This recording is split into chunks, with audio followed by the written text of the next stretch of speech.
Welcome. मैं हूं ज्योति। आप देख रहे हैं चुनावी समर, जहां पर एक और ताजा अपडेट के साथ हम हाजिर हैं। सीएए को संवैधानिक रूप से रोकने में जुटा विपक्ष। सीएए कानून भले ही मोदी सरकार ने संसद से पास करा लिया हो, पर इस मुद्दे पर अभी भी जनता और राज्य सरकारों के अंदर नाराजगी है। गौरतलब है कि सीएए को लेकर जनता की सरकार के खिलाफ नाराजगी खत्म होने का नाम नहीं ले रही है। वहीं कई सारे गैर बीजेपी शासित राज्य के मुख्यमंत्रियों ने पहले भी ऐलान किया था कि वे किसी भी कीमत पर अपने राज्य में इस कानून को लागू ना होने देंगे।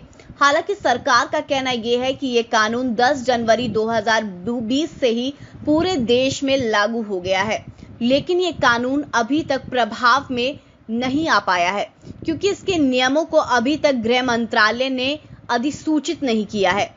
वैसे वर्ष 2020 और 2021 का ज्यादातर समय तो कोरोना से लड़ने में ही बीत गया, लेकिन अब ये विवादास्पद कानून फिर से चर्चा में है, क्योंकि सरकार जून से इसे लागू करने की तैयारी में है।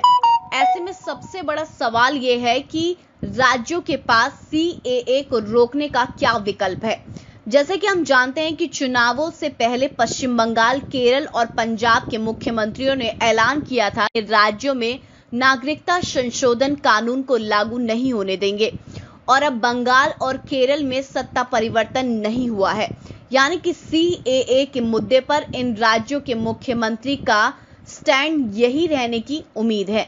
वहीं कई सारे अन्य गैर भाजपा शासित सरकारों ने भी ये कहा था कि वे भी अपने यहाँ ये नया नागरिकता कानून नहीं लागू होने देंगे। इसी कड़ी में शिवसेना नेता संजय राउत ने सीएए को लेकर बड़ा बयान दिया है। आपको बता दें कि संजय राउत ने ये कहा कि सीएए संविधान का उल्लंघन करता है। उन्होंने कहा कि राज्य में इसे लागू करने या ना करने का फैसला मुख्यमंत्री उद्धव ठाकरे लेंगे। दूसरी ओर महाराष्ट्र में सरकार में साझीदार कांग्रेस पार्टी के नेताओं का साफ साफ कहना है कि वे राज्य में नया नागरिकता कानून लागू नहीं होने देंगे। वैसे इस मुद्दे पर संविधान के जानकारों का ये कहना है कि कोई भी मुख्यमंत्री सिटीजनशिप एक्ट का राजनीतिक विरोध तोड़ी कर सकते हैं, लेकिन उनके पास इतना अधिकार नहीं है कि वो राज्य में इसे लागू करने से रोक सकें।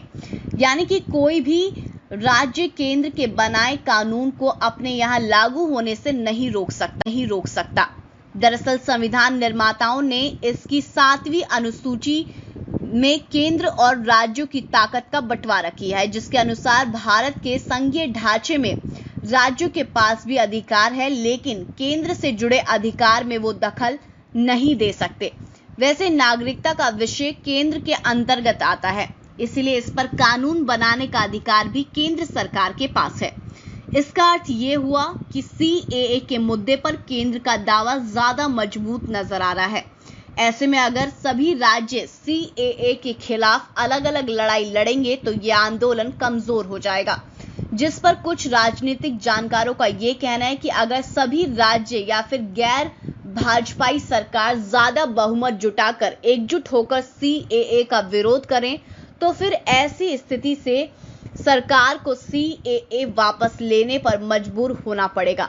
ऐसे में हम ये कहते हैं कि अब वक्त आ गया है जब सीएए विरोधियों को एकजुट होना पड़ेगा, तभी सीएए असंवैधानिक घोषित हो पाएगा।